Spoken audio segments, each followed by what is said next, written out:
What's going on? Is Pablo Lacotte, professional Madden player, back at it with another drive breakdown. You guys love these so much. This drive breakdown, we are going to be teaching you a crucial aspect of today's game, um, and that's clocking, right? We got to manage the clock right to win games. We don't want to be looking like the NFL coaches out there on Sunday. Clocking is one of the biggest, most important things in today's Madden game that really did not used to matter until like Madden 22 and onwards. So you got to be able to manage the clock before half, and then also like at the end of games. It's really where everyone, like the pros, can separate and differentiate each other if they are able to play the clock at a high level. So here we go. Um, let's get in the drive breakdown itself. And you can see we just got an onside kick, so we're actually pretty fortunate spot. And I'm right here. I'm like, all right, we're gonna have to clock this game out. We're gonna start with a rush, and we actually get a lot of yards. And honestly, that's not the worst thing. We are on 40-second play clock. You gotta know every minute detail, from the play clock to how many timeouts they have. It just all that matters at the end of the day. So right here, what we are gonna do is we're just gonna, we're not gonna run again. We don't want to get too predictable, right? We want to. The main premise of clocking is we want to get on like second and sixes, second and five, second and sevens are good.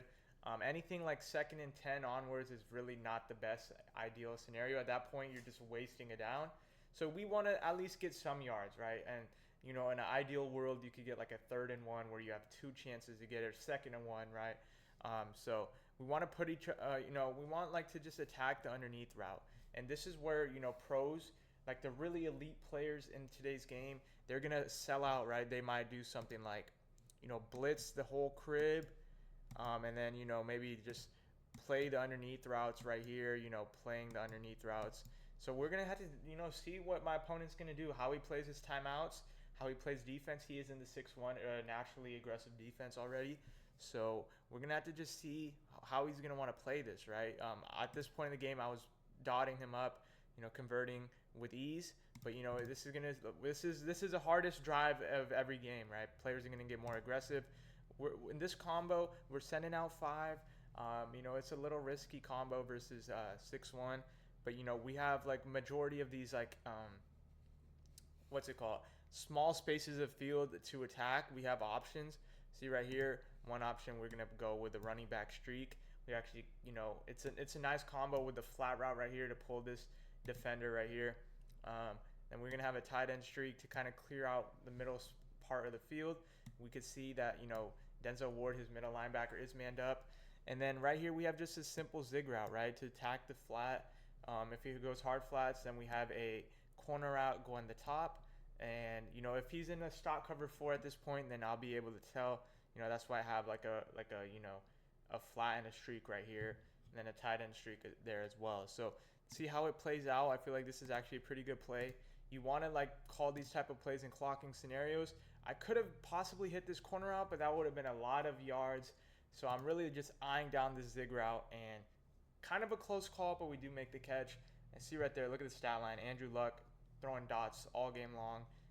And right here, we're in a spot to run the ball. Second and 5, we're trying to get to the 2-minute warning. That's what we do. We run the ball. We try to dive to get some few yards because, it's really tough to run the ball in this year's game. So, we try to dive, get a few extra yards, and we don't. So, second and 5 turned to third and 4. We definitely wasted it down. But, all I wanted to do was get to the 2-minute warning right there. And now we're going to be able to think and cook up a play versus 6-1 defense. See right here, he's shifting, he's trying to blitz, and we're going to go to something more spread out. This trips flex, really, really good versus 6-1. See right here, his cornerback is stuck in this position where, I could hit him with a go route if I wanted to. I could really flood this side of the field. This defender, he could get to this spot, but it's very tough for him to move now with the zones. So we have one route right here, and then we have two. Versus one defender, and then this is a 2 and this is a 3. His fourth defender going to be his user, maybe like a 5 right here if he wants to zone out his DN, which we're not too worried about. So we have the numbers advantage, right? We have 1, 2, 3 right here versus realistically 2 guys, maybe 3. If he wants to blitz this guy, then it's going to be 2 guys over here guarding 3 defenders. So This is a really good look versus the blitz he's been showing us. We just flooding the side where he's attacking. See right here, he moved out his cornerback. Doing that, he's not going to be able to adjust and like as he's doing that. So we're trying to set up a quick hike. Boom, we have numbers, and as expected, he sent the crib right. So he's going to be able to probably man up this guy, and then on these two guys, he's really relying heavily on the switch stick and their zone coverage. What we could have done is maybe I think I do a streak and then a streak and then a flat. What I could have done is maybe like a slant, or maybe I could have gone in this little sweet space right here and put it like a hitch, out route, smart routed corner route down. I could have done something like that to maybe attack this defender right here and then his user as well. But you're going to see how this plays out. He actually makes a pretty good switch stick. Boom, to the flat, but he hesitates. I'm not sure why he hesitates. Elite players in this position, they are going to bite down and just try to pick it off. And if you throw the streak, that's cool. You can have the touchdown, right? But for whatever reason, he actually hesitates. Gunslinger, I don't think he's getting there regardless, but he hesitates. And then I catch it. I had to protect myself from not throwing a pick, so I had to wide catch it, aggressive catch. And here we go, 4th and 1, our first battle of adversity right now in this money drive. We're going to set up a nice little play concept. We're going to have a running back on this table route. Just pretty much if he blitzes right here, we're going to have a safe read if he, doesn't go hard flats. I'm expecting something like a hard flat on, let's see right here, this defender, and then potentially something like a, man up from his safety to this guy, or maybe like a, let's see, maybe just a deep blue, or potentially if he wanted to really get aggressive, what he could do is put him in a purple right here. But we'll see how it plays out. On the other side of the field, I have some nice routes. I have a clear out. I have a tight end post. We're going to run dagger. Dagger is one of the best setups in the game. And we're going to have an underneath route right here. Very easy reads. The seam streak is going to be there if he doesn't pay attention to it. The post would for sure be there if he doesn't pay it no mind. And we're going to see what we do with this drag. We're going to actually motion him out.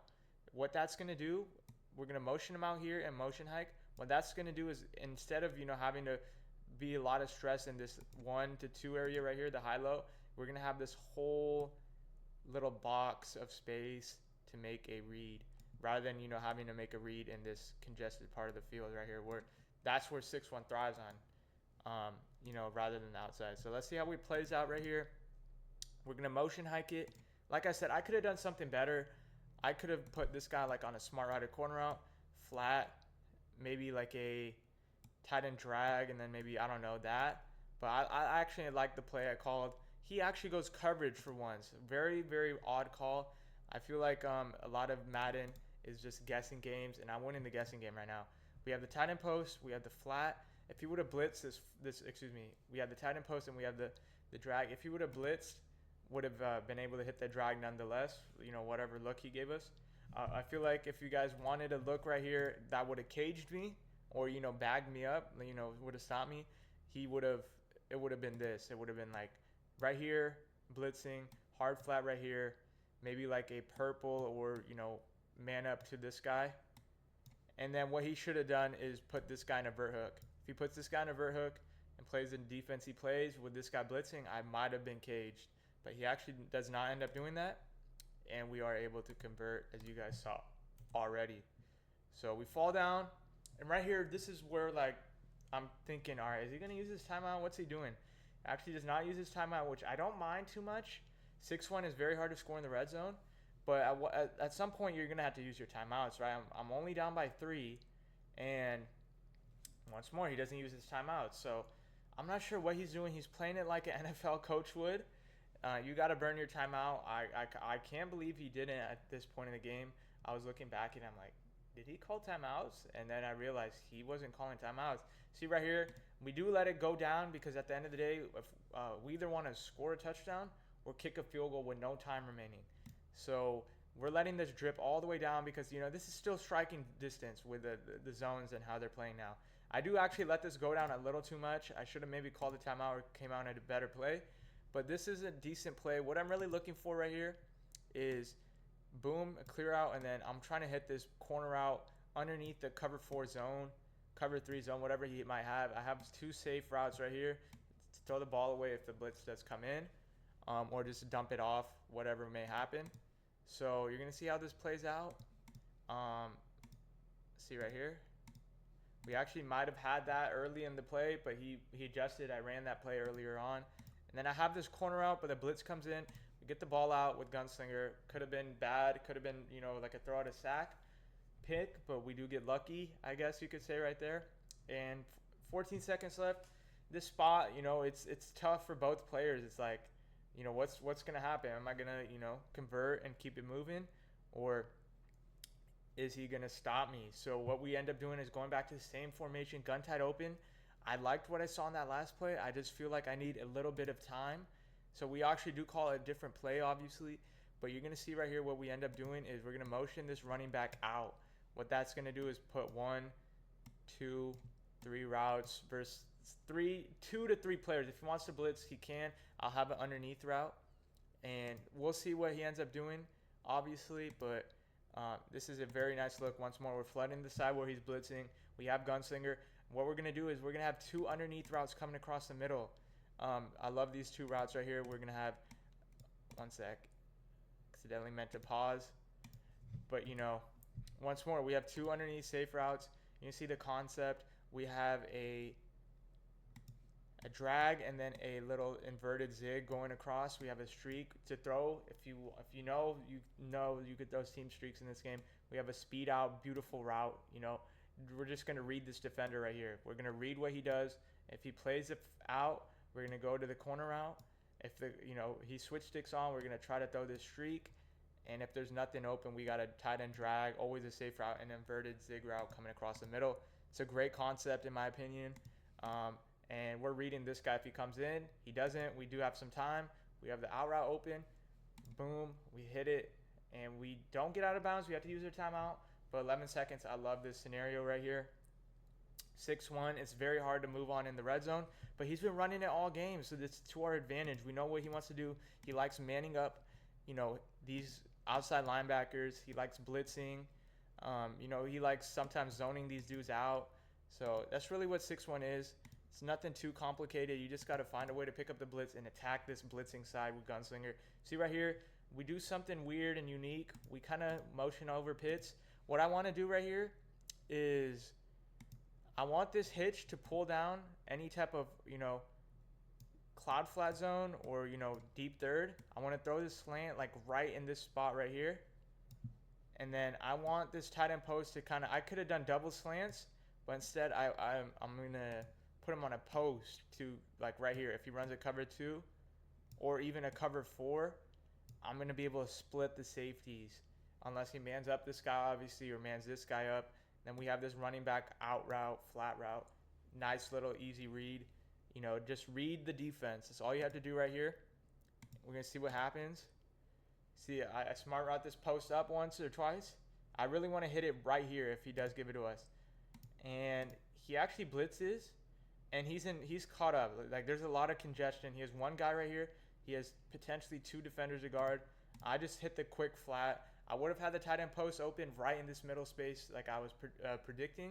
And I would have had the slant open just depending on who he was going to guard. But he has to bite down and go guard the flat, and I'll take my 4 yards. Take your 4 yards there any day of the week. Now we're in a position we ideally have 1 to 2 plays if we really want to test our luck. We're not going to run the ball here. There's no reason to, unless like we were on this 1 to 2 yard line, we would run. But right here, what we're going to do is we're going to do a nice little concept. We are going to make sure we kind of, manipulate this defender right here. I was going to go corner out right here and high ball it in this back corner in the end zone is something I've been trying out. And then I was going to use this running back option route. He either sits right here or he runs, depending on what the coverage is. We have a dig return route, which is a zig route. We have a flat, and then we have a tight end, an in route. Pretty much, it's a nice concept. He's going to have to play amazing defense to stop this concept. Let's see how it plays out on this play. You're going to see, I'm expecting a blitz, right? So if he does blitz, I'm going to quick throw this up the seam. You got to really watch out for this user though, because he might meet us at the middle. And then this tight end corner, if he does play like a hard flat, then he's gonna just give up that tight end corner. We always gonna have our like middle of the read throw, and then this zig route has just been so money for so many years now. We know about that dig return route. See how it plays out. He switch sticks onto the wrong guy. Tight end was a very nice like what's it called, a decoy route.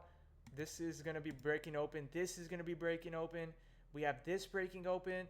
He plays really bad coverage. He relies on his blitz too much. It doesn't come in. We highball it, and that's gonna be game, guys. So master the clock management, and you will see you win much more games in Madden 25. Madden 26. This is a technique that wins you games. It makes or breaks the best of players. If you're a top 1,000 player, you could easily become a top 100 player if you know and master the clock in Madden 25, Madden 26, whatever Madden it may be. We have courses out now on the Madden Academy. If you want to get better, go check it out now. But a true art and skill, clock management, it can really take you from top 1,000 player to top 100 player. Learn it, master it, figure it out. You'll see yourself winning much more games. I'll catch you guys in the next video breakdown. Till next time, stay easy. Check out the Madden Academy, and I'll catch you.